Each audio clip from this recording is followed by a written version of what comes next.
उसके हुक्म का पालन करना, अपने मन के अधीन आकर कुछ भी करना। महाराज जी सुनाया करते थे कि एक बार फौज में भर्ती होने के लिए जवान चले गए, भर्ती हो गई तो उनकी रिक्रूटिंग जब शुरू होनी थी तो उनका जो ऑफिसर था, इंस्ट्रक्टर जो था, वो कहना जवान चलो आपके टारगेट में चलिए, वहां जाके आपकी रिक्रूटिंग शुरू करेंगे, ट्रेनिंग शुरू करेंगे। तो उनका जो टारगेट था वो मरुस्थल में, जहाँ गर्म रेत कोई भी पेड़ नहीं, पीने के लिए पानी भी नहीं। 2 किलोमीटर दूर टारगेट पे वो जवान पहुंच गए, 100 से जवान वहां पहुंचा। 2 घंटे तक उनका जो कमांडेंट था वो नहीं पहुंचा, जो ट्रेनिंग ऑफिसर था वो नहीं आया। वो बेचारे बैठे बैठे धूप में प्यास में व्याकुल हो गए। काफी समय बाद क्या देखते हैं, बड़ी दूर एक आदमी आ रहा है, उसके साथ एक आदमी और है जिसने छतरी लगाई हुई ऊपर, और छतरी की छांव करके उसके साथ साथ चल रहा है, अपने कमांडर के साथ साथ चल रहा है, क्योंकि वो कमांडर था। हमारा भी एक जवान मेरे साथ छतरी लेके गया, गर्मी है, छतरी लेके गया, तो हो सकता है हमारे बंदों में वहां देखा होगा कि हम धूप में खड़े हैं और बावली से बड़ मजे से अब आया छतरी की छांव में। तो बड़ा आया, हाथ में जो उसका अग्नि था उसने ठंडे पानी की बोतल हाथ में ली हुई, आके वो कमांडर अपनी कुर्सी पर बैठ गया, अग्नि ने छतरी तानी हुई उसके पास में, जेब से सिगरेट निकाली, सिगरेट पीने लगा। पीने के बाद कहा जवान रेडी, ट्रेनिंग के लिए तैयार हो? Yes sir.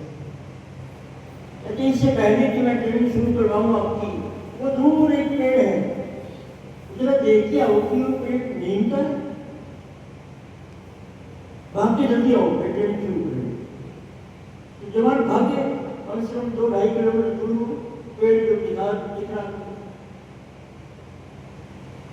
तो जब चक्कर जाके वापस पहुंचे, भागे भागे गर्म रेत में, तो उस ट्रेनिंग ऑफिसर ने पूछा, हाँ जवान वो नीम का पेड़ है? नहीं कहते, आम का पेड़।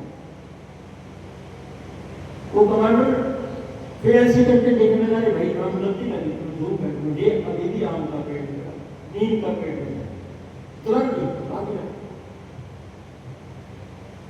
भाग के फिर जवान हाँफते हुए गए, 5-7 छोड़ के बीच में बैठने की मौका तो नहीं, ऐसी नौकरी छोड़ो, हमने करनी नहीं। दोबारा फिर आए तो हाँ जवान बताओ पेड़ नीम का है? मुझे आम का पेड़।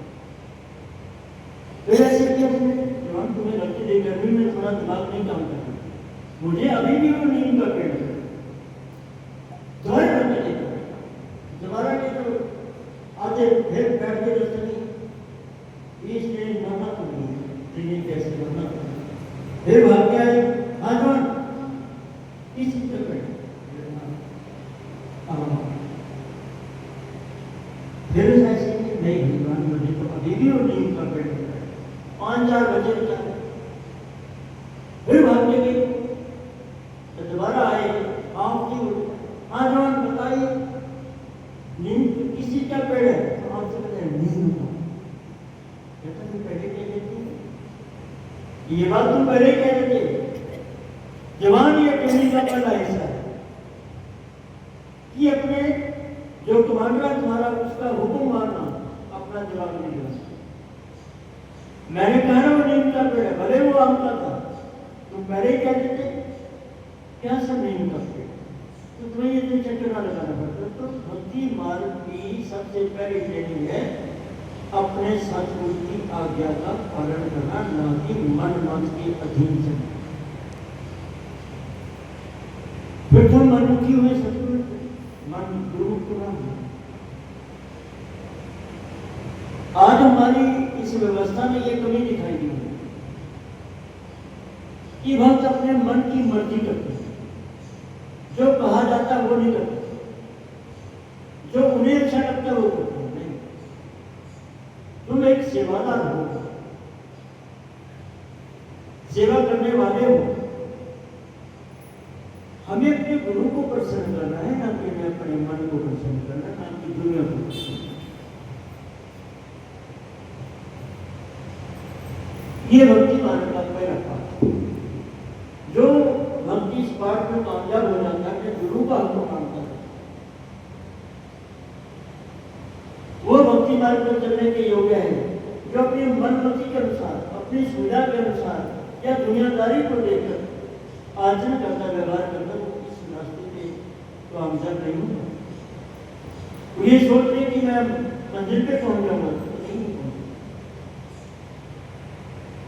हमें तो अपने सत्य को राजी करना है, जिससे हमें ज्ञान लेना है, जो हमारी उंगली पकड़ के दुनिया में भी हमें चलाते हैं और आगे जाने के लिए भी उंगली पकड़ कर आगे दुर्धाम तक भी लेके जाते हैं। हमें तो उंगली को प्रसन्न है।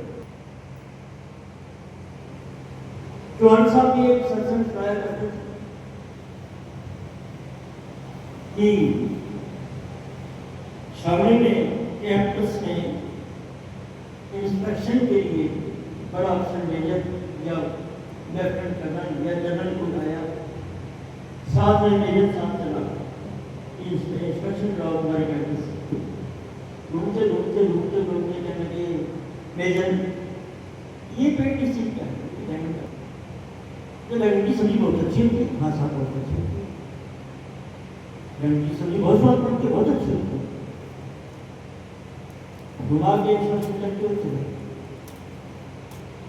जब सेकंड अगली इंस्पेक्शन आई तो दोबारा किया, उसी मेजर को मैं मेजर कर इंस्पेक्शन। जब पूरे कैंपस में घूमते इंस्पेक्शन करते मुझे वहाँ मिला है ये पेड़ किसी का, बहुत बेकार है, बैंगन की सब्जी किसी काम की नहीं है, तो बहुत ही बेकार है। कहते हाँ साहब बहुत बेकार है, इसकी सब्जी किसी काम की नहीं, ये बिल्कुल बेकार है, ऐसे इसको किसी काम का। तो कहना मेजर साहब, मेजर मुझे एक बात नहीं समझ आई, पिछली बार मैं आया था इंस्पेक्शन के लिए, मैंने आपसे पूछा था किस चीज का पेड़ है, आप कहते बैंगन का, मंडी बहुत अच्छी, आपने कहा बैंगन की सब्जी बहुत अच्छी बनती है, बहुत बढ़िया पेड़ है। आज आप कह रहे हो, फिर आए तो आप कहते बैंगन पेड़ अच्छा नहीं है, सब्जी अच्छी नहीं बनती, ये क्या बात है? कहता साहब मैंने बैंगन की ऐसी करनी है, मैंने तो आपका हुक्म मानना है, आपको खुश करना है, क्योंकि मुझे प्रमोशन आपसे मिलनी है, बैंगन करनी चाहिए। आपने कह दिया बैंगन अच्छा नहीं, हाँ सर कहेंगे अच्छा, आपने कहा बैंगन अच्छा है, कहिए हाँ बहुत अच्छा। तो आपने जो प्रमोशन लेनी है इस भक्ति मार्ग पर अपने सतगुरु से लेनी है, दुनिया में नहीं लेनी, दुनिया के पदार्थों में नहीं लेनी। दुनिया को खुश कर लेंगे, प्रमोट कर देंगे, तुम्हें कुछ ज्ञान हो जाएगा, तो भक्ति मार्ग में आप आगे बढ़ पाओगे। ये नहीं हो, तुम्हें तो अपने गुरु की हाँ में हाँ मिला, उसने क्या कि ये अच्छा है, हाँ सर अच्छा, फिर ये बुरा है, सर बुरा है, अपना दिमाग यूज नहीं करना। भक्ति का पहला पाठ है अपने दिमाग को नहीं यूज करना, अपना दिमाग एक तरफ, गुरु की वाणी को सर्वोपरि मानना है, गुरु की वाणी को मान्य करना है। गुरु की वाणी जो वो कह रहे हैं वो आपको अच्छी लगती है, बुरी लगती है, सच है झूठ है, आपने ये सही किया। तो इस मार्ग पर बहुत जल्दी काम करनी होगी। आपको किसी किस्म की कोई प्रॉब्लम नहीं आएगी इस दुनिया में भी, तुम्हारी दुनियावी तौर पर भी आपको कोई प्रॉब्लम आने वाली नहीं, यदि आप गुरु के हुक्म में, गुरु की वाणी का सत्कार करते हैं कि मेरे आचरण से मेरे गुरु को कोई ठेस न पहुंचे, हमारे व्यवहार को देखकर गुरु का मन न डूब जाए। गुरु का मन टूट गया, ठेस पहुंच गई, तो आपकी सेवा तो नहीं देगा, आपकी सेवा का उद्देश्य रहेगी, क्योंकि आपने अपने गुरु को ही परेशान कर दिया। तुम्हारे व्यवहार से, तुम्हारे आचरण से, तुम्हारे विचार से गुरु परेशान हो जाए कि जो कोई ऐसा करता है, मैं क्या कहता हूँ ये करता क्या है, मैं किधर को जाने को कहता हूँ जाता कहीं और नहीं। तो जब गुरु का हृदय टूट गया, उसके चित्त को ठेस पहुंच गई, इसका मतलब आप परमात्मा की घर जाने वाली जो रास्ता है उस रास्ते की काम कर नहीं है। क्योंकि बच्चे ने पढ़ना स्कूल में टीचर से ही है, अध्यापक ही तो पढ़ाएगा ना बच्चे को। बच्चा तो बेचारा पढ़ा लिखा होता है, स्कूल ही क्यों जाता हो, वो तो अनजान है। उसे जब कुछ भी सीखना अध्यापक सीख सकते हैं, जो उसे तालीम हासिल होगी, जो डिग्री उसे मिलनी है, वो अध्यापक की विद्या का अध्ययन करने से, मानने से ही मिलने वाली है। स्वयं तो बेचारा वो है ही अनपढ़, उसे पता ही नहीं। इसी तरह इस मार्ग पर, इस भक्ति मार्ग के ऊपर आपको जो कुछ भी प्राप्त होना है, सीधी प्राप्त होनी है, धन दौलत प्राप्त होना है, सुख समृद्धि प्राप्त होनी है, संतान की प्राप्ति होनी है, रोजगार की प्राप्ति होनी है, वो सब गुरु की मेहर से, जिसका साथ मेहमान, उसका सब कुछ का होते हैं। जो साहब का कदरदान, उसका साहब मेहमान, जो साहब की कदर करता है अपने, उस पर साहब मेहमान होता है। और साहब मेहमान हो गया तो फिर हमें चाहिए क्या?